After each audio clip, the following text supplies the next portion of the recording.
नेर येथे बिबट्याने पाडला शेळीचा फाडशा, शेतकऱ्यांचे 60 ते 70 जणांचं नुकसान। धुळे तालुक्यातील नेर येथील महालकाळी येथील शेत शिवारात बिबट्याने 4 शेळ्यांवर हल्ला करत फाडशा पाडला आहे। यात शेतकऱ्यांचे 60 ते 70 जणांचं नुकसान झाले आहे। तसेच महालकाळी येथे बुधवारी रात्रीच्या सुमारास अचानक बिबट्याने शेळीवर हल्ला करीत त्याचा फाडशा पाडल्याची घटना घडली आहे। दरम्यान प्राणी मात्रांवर वारंवार होणाऱ्या बिबट्याच्या हल्ल्यामुळे परिसरातील शेतकरी, रखवालदार व नागरिकांमध्ये देखील भीतीचं वातावरण निर्माण झाले आहे।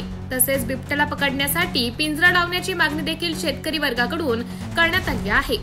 नेर येथील महालकाळी शिवारात भगवान वामन माळी यांच्या शेतातील शेडमध्ये अचानक बिबट्याने शेळीवर हल्ला करून शेळ्यांना ठार केले आहे।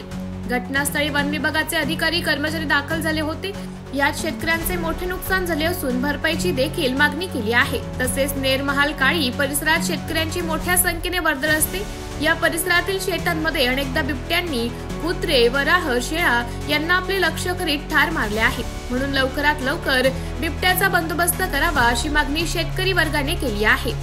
MDTV न्यूज साठी तालुका प्रतिनिधी दिलीप साळुंखे।